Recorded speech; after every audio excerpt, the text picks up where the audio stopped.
ఈ ఆరుట్ల గ్రామానికి ఇంకొక గొప్పతనం ఉన్నది.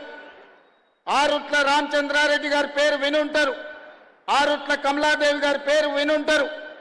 ఆనాడు నిజాంలు రజాకర్లకు వ్యతిరేకంగా సాయుధ రైతాంగ పోరాటం చేసి పోరాట స్ఫూర్తిని నింపిన ఆరుట్ల రామచంద్రారెడ్డి గారి పూర్వీకులు, వాళ్ళ ముత్తాతలు ఆరుట్ల గ్రామమే. తెలంగాణ నలుమూలల ఆరుట్ల పేరు ప్రతి ఒక్కరికి తెలుసు. ఆ స్ఫూర్తి నాడు ఇక్కడ చదువుకుంటున్న విద్యార్థుల్లో కూడా ఉంటుందని నేను భావిస్తున్నా.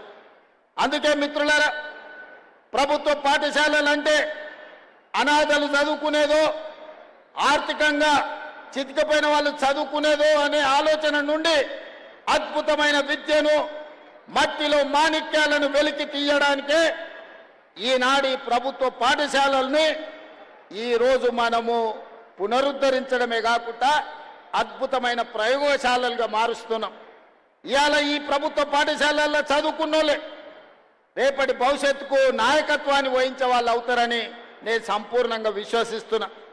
ఈ సందర్భంగా ఇక్కడికి వచ్చిన విద్యార్థులకు ఈరోజు ఈ వేదిక మీద ఎవరినైనా చూడండి, నేను కూడా ప్రభుత్వ పాఠశాలలనే చదువుకున్నా, మీలాగనే గ్రామీణ ప్రాంతంలో చదువుకున్నా.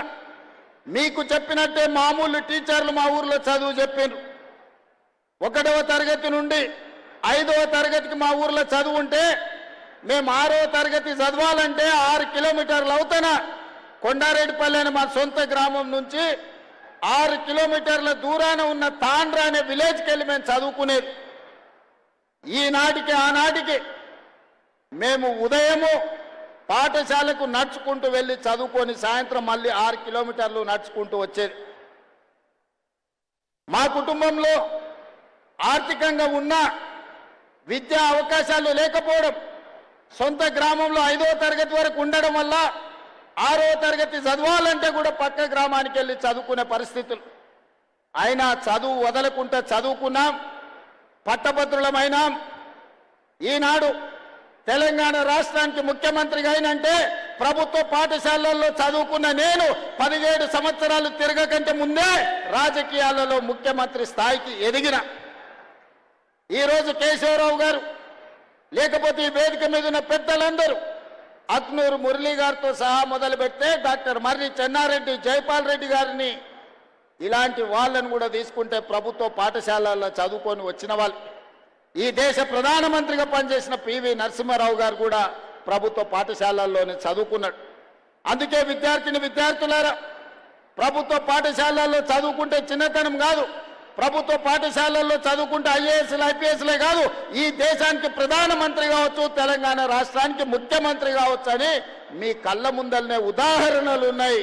మీరు చదువుకోండి. మన భవిష్యత్తును ఇంట్లో, భూములో, లేకపోతే ప్రభుత్వం అందించే సంక్షేమ పథకాలు మన భవిష్యత్తును మార్చవు. అవి బ్రతకడానికి మాత్రమే ఉపయోగపడతాయి. మన భవిష్యత్తులు మారాలి, మన తలరాతలు మారాలి, మన తల్లిదండ్రుల ఆత్మ గౌరవంతో తలెత్తుకొని మన గ్రామంలో, మన జిల్లాలో తిరగాలి అనంటే విద్యలో రాణించాలి. ఐఏఎస్లు ఐపీఎస్లు కావాలి, డాక్టర్లు, లాయర్లు, ఇంజనీర్లు కావాలి. ఈ దేశానికి నాయకత్వం అందించే నాయకులు కావాలి. అలా తయారైనప్పుడే మన ఊరికి, మన ప్రాంతానికి, మన రాష్ట్రానికి వన్నె వస్తుంది, పేరు వస్తుంది.